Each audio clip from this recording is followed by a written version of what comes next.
Perburuan eksoplanet dan bentuk kehidupan yang menarik di suatu tempat di luar sana, di bentangan alam semesta yang luas, masih terus berlanjut. Tidak ada kata berhenti di sini. Pada dasarnya, kita sedang mencari bumi kedua, planet yang mirip dengan rumah kita dan tempat kita akhirnya bisa menemukan teman di luar angkasa. Kita tidak pilih-pilih, bentuk kehidupan apapun bisa, bahkan organisme seukuran bakteri sekalipun. Dan pencarian ini sebagian besar dilakukan di zona Lake Huni di sekeliling bintang-bintang lain. Kita juga menyebutnya zona Goldilocks. Zona ini merupakan area yang kondisinya pas untuk keberadaan air dalam bentuk cair, baik di permukaan planet maupun di permukaan bulan. Semakin panas sebuah bintang, semakin banyak ruang yang bisa kita jelajahi, karena zona Lake Huni tersebar jauh. Dan dalam hal ruang angkasa tanpa batas yang belum banyak kita ketahui, ini adalah pekerjaan yang sangat berat. Makanya, kita menjadi penggemar katai merah. Ada ratusan miliar bintang di galaksi kita dan mungkin sekitar 80% di antaranya adalah katai merah. Bintang-bintang kecil ini jauh lebih dingin daripada matahari. Artinya, zona Lake Huni bintang-bintang ini jauh lebih kecil dan lebih dekat dengan bintang, sehingga kita lebih tahu di mana harus mencari planet. Planet-planet itu mengitari bintang induknya, dan pada suatu saat, bingo, dapat! Planet-planet itu melintas di depan bintang dan menghalangi sebagian cahayanya. Teleskop ruang angkasa Kepler telah membantu kita menemukan ribuan planet dengan metode ini, dan sebagian besar planet-planet tersebut mengorbit bintang katai merah. Sebagian dari planet-planet tersebut berukuran sama dengan bumi dan banyak diantaranya punya air hampir 25 kali lebih banyak daripada bumi. Mari kita lihat planet-planet yang ditemukan para ilmuwan. Aku mau menunjukkan sesuatu yang istimewa. Kamu sudah pernah mendengar tentang bumi super kan? Lebih masif dari bumi, lebih ringan dari Neptunus dan terbuat dari batuan, gas atau campuran keduanya. Beberapa diantaranya punya atmosfer yang tebal, sementara yang lain punya atmosfer yang tipis atau tidak ada sama sekali. Kamu mungkin juga pernah tahu soal Neptunus Mini. Planet-planet ini hampir sebesar Neptunus dan tidak seperti planet gas raksasa pada umumnya. Planet-planet ini punya inti yang padat. Dengan begitu, planet-planet ini bisa mendukung atmosfer yang padat dengan air dan beberapa bahan kimia lain yang diperlukan untuk kehidupan. Ada juga Jupiter yang panas, yang lumayan keren, tapi kalau jauh dari kita. Kamu tahu tetangga menyebalkan dan aneh yang nggak bisa kamu singkirkan atau kamu nggak tahu apa yang akan mereka lakukan?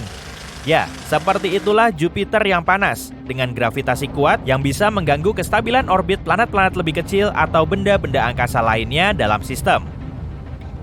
Kalau kita punya tetangga seperti itu, akan ada lebih banyak komet dan asteroid yang menabrak permukaan Jupiter. Untungnya, Jupiter kita adalah tetangga yang baik dan damai yang mengurusi urusannya sendiri, setidaknya untuk saat ini. Tapi, mari kita tinggalkan dulu planet-planet ini dan planet-planet lain di luar sana. Bayangkan kamu sedang berkeliling dengan pesawat ruang angkasa dan menemukan bola mata raksasa yang melayang-layang di kegelapan ruang angkasa dan menatap bintang pusat tata surya. Ini bukan monster. Semoga aja teman ruang angkasa yang akan kita temui di masa depan gak sebesar dan semenakutkan itu. Jadi, dia ini gak akan berkedip atau menoleh ke arahmu saat kamu mendekat. Ini sebenarnya adalah sebuah planet, sedikit aneh, tapi tetap keren banget. Dan ya, tebakanmu benar, kita menyebutnya planet bola mata. Planet bola mata ternyata sangat umum ditemukan. Selain itu, beberapa planet normal juga berpotensi menjadi planet bola mata. Planet bola mata terbentuk saat materi dan debu terakumulasi di sekeliling bintang dan berangsur-angsur berubah menjadi objek padat. Benda itu mulai berputar. Seiring waktu, gravitasi bintang menarik planet dan memperlambat rotasinya hingga akhirnya planet terkunci pasang surut. Artinya, satu belahan planet selalu menghadap ke arah bintang, sedangkan belahan lainnya selalu berada dalam kegelapan. Kita juga punya contoh bagus fenomena ini di dekat kita. Bulan mengelilingi bumi sebulan sekali. Dibutuhkan waktu yang sama untuk berputar satu kali pada porosnya. Dengan begitu, kita selalu melihat wajah bulan yang sama. Siapa tahu, mungkin sisi lainnya lebih cantik. Ya, kalau kamu suka kawah dan semacamnya. Jadi, salah satu hal yang paling menarik dari planet bola mata adalah penampakannya. Kalau ada air di permukaannya, sisi yang menghadap ke bintang akan memiliki samudra biru yang jernih dan terang. Samudra yang ingin kita kunjungi jika kita berkesempatan berlibur ke luar angkasa. Dan sisi yang satunya lagi lebih cocok untuk para petualang yang menyukai lingkungan keras dan menantang. Karena berada dalam kegelapan yang konstan, kemungkinan besar planet ini akan sangat dingin dan tertutup es. Kita telah menemukan begitu banyak planet di luar tata surya dalam 30 tahun terakhir. Tentu saja bumi super sangat menarik. Tampaknya banyak di antaranya yang tidak begitu menyenangkan karena dilapisi kabut tebal dan berawan. Artinya lebih sulit untuk menemukan kehidupan di sana. Tapi sebagian ilmuwan masih menganggap planet-planet tersebut sebagai tempat yang menjanjikan untuk menemukan kehidupan di luar tata surya. Bumi super bola mata bisa jadi awal yang baik. Planet-planet ini mungkin diselimuti lautan yang luas. Di bagian yang dingin, sisi di mana malam abadi berlangsung, kamu akan mengalami kondisi kutub. Ngelihatnya aja, aku udah ngerasa kedinginan. Tapi sisi siang harinya ini favoritku. Ditambah lagi, kayaknya menjanjikan dalam hal menemukan kehidupan. Ya, dengan sinar matahari, samudra, dan sebagainya itu. Salah satu contoh bagus tempat para ilmuwan mencari kehidupan adalah sebuah bumi super bola mata yang terletak di zona Laikhuni bintang terdekat tata surya kita, yaitu Proxima b. Sisi siang hari di planet ini mungkin saja memiliki kondisi dan atmosfer yang mendukung suatu bentuk kehidupan. Bisa jadi ada lautan luas dan dalam yang menutupi permukaannya. Mungkin saja lautan itu sangat asin, tapi bentuk kehidupan masih bisa bertahan di sana. Lihat aja laut mati di bumi kita. Laut mati itu asin sekali, tapi beberapa bakteri masih bisa berevolusi untuk hidup di sana. Dan makhluk-makhluk itu mungkin senang-senang aja di sana, hidup dalam dunianya sendiri. Ya, mungkin laut itu nggak ramai aja karena nggak ada hewan lain. Ikan yang nggak sengaja masuk ke laut mati nggak akan bertahan lama.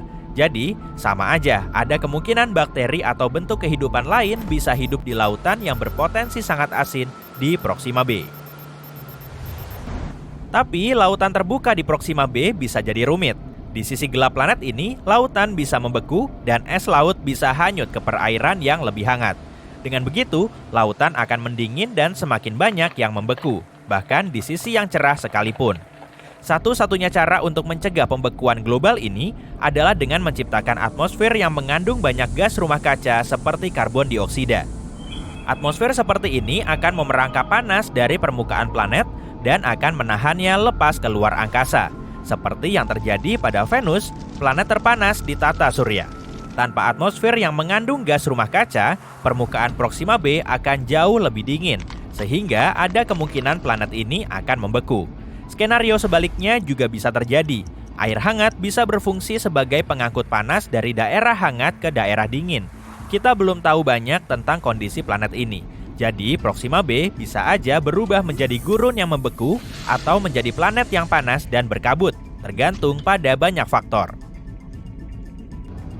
Jadi planet bola mata di dalam zona Laikhuni memang kayaknya menjanjikan, tapi permukaannya masih sangat beragam, mulai dari gurun yang membeku sampai samudra tak bertepi. Beberapa ahli percaya bahwa es laut yang melayang-layang bisa mendinginkan banyak eksoplanet di luar sana. Dan planet-planet itu nggak bisa berubah menjadi planet bola mata. Sebaliknya, banyak planet yang hanya menjadi bola salju gelap dan menyedihkan yang sepenuhnya tertutup es. Tempat adem untuk menghabiskan liburan musim dingin antar bintang, tapi sayangnya bukan tempat yang bisa diharapkan untuk menemukan kehidupan.